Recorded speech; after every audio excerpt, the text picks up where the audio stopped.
So we'll talk about the thin film interference. So before we actually get to the thin film interference, first you need to understand that how exactly the boundaries work or the inversion of the waves. We have discussed it multiple times in the class. And also when light or any electromagnetic wave or any wave in general, when it goes from one medium to another, its wavelength changes. So say for example, like there is a wave which has a wavelength lambda. When this particular wave would get into another medium, this is air or vacuum. When it gets into another medium which has a refractive index of, let's say, n, this is the refractive index of the particular medium. So lambda or the wavelength in that particular medium will be lambda by n. This is the wavelength because the wave gets shortened if it goes into another medium. So say for example, there is a wave with wavelength let's say 20 nanometer, and when it goes to water, this is air or vacuum. When it gets into water, water has a refractive index of 1.3. So the new wavelength in water basically is lambda nu, that will be equal to lambda over 1.3. That is 20 over 1.3 nanometer. So anything which is happening inside the water, we will use this as the wavelength, lambda nu. That is 20 over 1.3. Anyways, when we get to the thin film interference, what we are talking about is that there is a, let's say this is air and this is water and this is air again. Now, when a wave strikes at this surface, what happens? A part of this wave is reflected and a part of it is refracted. That means it goes to another medium.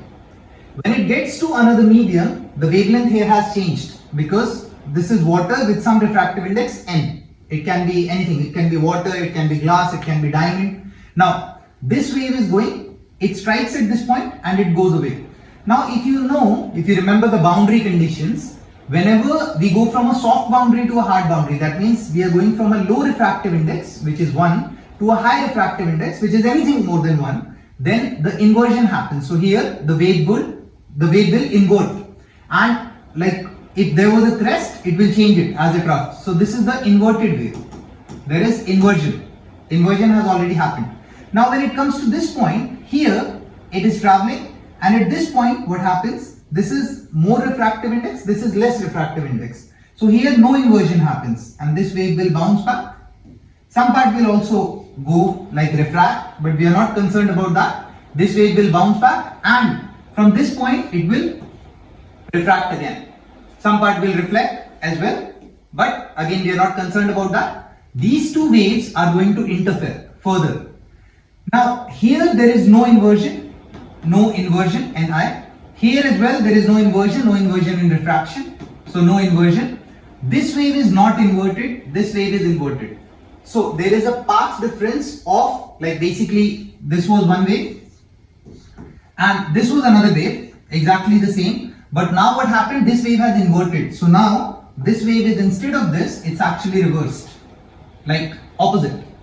So if these two waves now have to meet directly, if they meet directly, then what will happen? They will cancel out each other and it will create a destructive interference. But if they start meeting after this point, so here it is going high, this is also going high. So if there is a path difference, like if I take this wave and I shift it, how much? Half of the wavelength, lambda by 2. In that case, they will meet constructively. So the conditions which used to be for the constructive, that was 0, lambda, 2 lambda, now becomes for destructive. 0, lambda, 2 lambda, that is destructive. And for constructive, it is lambda by 2, 3 lambda by 2, etc. and so on. Now, how do we get it? Let's say this is the thickness of the medium, whichever medium we are talking about.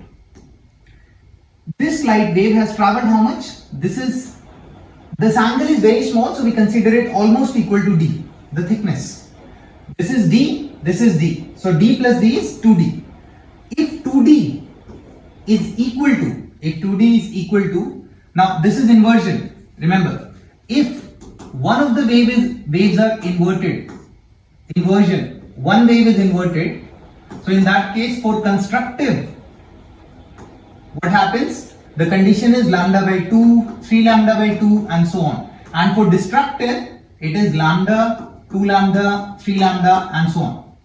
If both the waves are inverted, here this is not the condition, but if both the waves are inverted, in that case the condition remains same. 0, lambda, 2 lambda and so on. And here it becomes lambda by 2, 3 lambda by 2 and so on. This is destructive. This is the normal condition. Either both are inverted or none are inverted. But if one are inverted, the conditions just interchange. Anyway, so there is interchange, like this one is inverted, this one is not inverted. So they will meet constructively if the path difference is lambda by 2. How much is the path difference? Geometrically it has traveled d and d, that is 2d is extra. If 2d is equal to lambda by 2, then constructive interference will happen. So here it comes out to be d is equals to lambda by 4. But here is a condition, this lambda is of the medium. So if I have to find out the actual value, then instead of lambda medium, I will be using lambda in air over n times 4. Why lambda over n? Because as I told you in the last case, the wavelength changes when we change the medium. So here the medium has changed, therefore it is lambda by n, and therefore d becomes lambda by 4n. This is the condition for constructive interference. If they ask you what is the location of the first dark line, dark means we are talking about destructive interference. So then my condition will be 2d is equals to lambda, and therefore d comes out to be lambda over 2, and this lambda is again lambda of the medium, so therefore this becomes lambda by n times 2. This is for the dark line, this is for the destructive interference. We'll understand it with a question, that will be better. So like here, if you look at this question, in the situation in example problem 2, what would be the thinnest film that would create a reflected red band? Don't have the example, we'll actually look at the question which is complete. A glass lens has a non-reflective coating of magnesium fluoride placed on it. How thick should the non-reflective layer be to keep yellow-green light with a wavelength of 555 nanometer from being reflected? They are saying that from being reflected, that means we should not see the bright location, because we don't want it to be reflected. See the sketch in figure 9. Now, this is the magnesium fluoride, this is glass. They have given us the refractive index for the magnesium fluoride. Okay, they have given the figure, and in the figure they have given the refractive indices. Now, if you see here, what's happening? One wave is coming here. This wave is going from air to magnesium fluoride, that means higher refractive index. So there inversion happens. This is inversion. Okay. Now this wave goes here, strikes at this point. This one is more refractive index than this. So here also inversion will happen. And if here inversion will happen, this will go, and this is also inverted. So both the waves are inverted. So in that case, my condition remains normal. And I don't want the reflection to happen. I don't want it to come out. So therefore, I want it to destructively interfere so that these two waves cancel out each other, because they are saying we want to avoid it from being reflected. So they should cancel out each other, that means there should be destructive interference. If no inversion, so in that case, what should be the thickness? So my d, like the distance, the extra path which is being traveled, that is 2d, that 2d should be, because no inversion and I want destructive interference, should be equal to lambda by 2. Because normal condition, 2d is equals to lambda over 2, so d comes out to be lambda over 4. But again, this lambda is lambda for air. I want it for this particular medium, because here what the things are happening. So this will become lambda over n times of 4, and n is of magnesium, which is 1.38. So lambda over 1.38 times 4, whatever the value comes out to be, you can just place the value.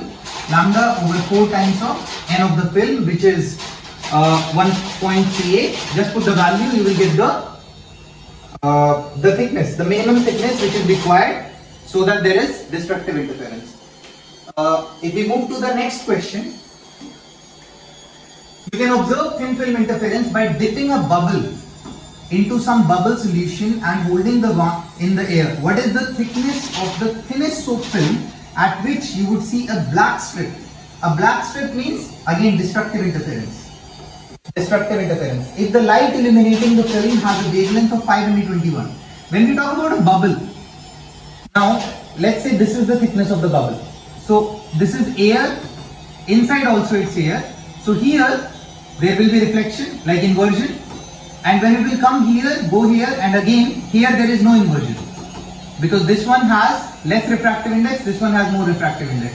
So how much is the extra path? 2D, and one is inverted, another is not inverted, and they want black stripe, yani they want the condition for destructive interference. If there is inversion, the condition for constructive becomes destructive. So 2D will become destructive interference, so yani lambda.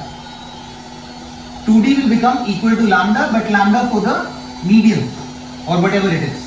Now here comes D is equals to lambda over 2, but this is lambda for medium. I want the wavelength of the, like in this particular part. So that will be lambda by n times 2. What is the refractive index they have given? 1.33. So this becomes lambda over 1.33 times 2. Whatever is the wavelength of the light given here, you can use that, which is 521. You will get the result. What is the thinnest soap film? Again, soap solution for which light of wavelength 521 nanometer constructively interfere. Now there is a constructive interference. If it's the soap film, in that case, one wave is inverted, another is non-inverted. So in that particular case, the condition for constructive becomes destructive and destructive becomes constructive. So in this case, 2D will become lambda over, they want constructive interference, so lambda over 2. And therefore D becomes lambda over 4, but this is lambda for the medium. So I will put lambda over 4 times n. Lambda over n is the refractive index in the, wavelength in the medium. So I'll place it and I'll get the value of the thickness. A silicon solar cell has a non-reflective coating placed on it. If a film of silicon monoxide is placed on the silicon, which is 3.5, how thick should be the layer be to keep yellow-green light from being reflected? Now here what's happening? This is the situation. This is silicon, and on the silicon there is a coating of a film of silicon monoxide. So this is the silicon monoxide. The refractive index of this is 1.45. The refractive index of silicon is 3.5, and this is Al. Obviously refractive index is 1. So here if you see, the wave will come, this one inverted, it will go here, again here as well inversion will happen. So inversion, both are inverted, so the condition remains normal. In that case, 2D is equals to, they want no reflection, yani destructive interference. That means I don't want these lights to be shown after, so they should cancel out each other. For the cancellation, because both are being inverted, so my conditions remain normal. 2D becomes lambda by 2, or D becomes lambda over 4. But again, this is lambda in the medium, and therefore it becomes lambda over n times of 4. N is the refractive index of this part, so lambda over 1.45 times 4. Whatever is the value, just put the values of that, you will get the result. So these are some cases. I think somewhere, yeah. This is the situation. You can remember it as whenever both or none of the waves are inverted. In that case, for constructive I will use 2D is equals to 0, lambda, 2 lambda, and so on. Basically, most of the cases you will be using lambda because they want the thin film. What is the thickness of the film? And for destructive we will use 2D is equals to lambda over 2. For constructive we will use 2D is equals to lambda.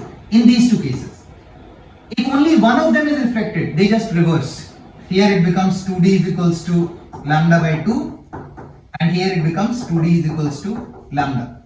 But provided here this wavelength is the wavelength of the medium in which the things are happening. So therefore this becomes lambda over n in general. Whenever lambda medium comes, or whenever something is happening inside a particular film, therefore we divide it with the refractive index of that medium and everything gets sorted.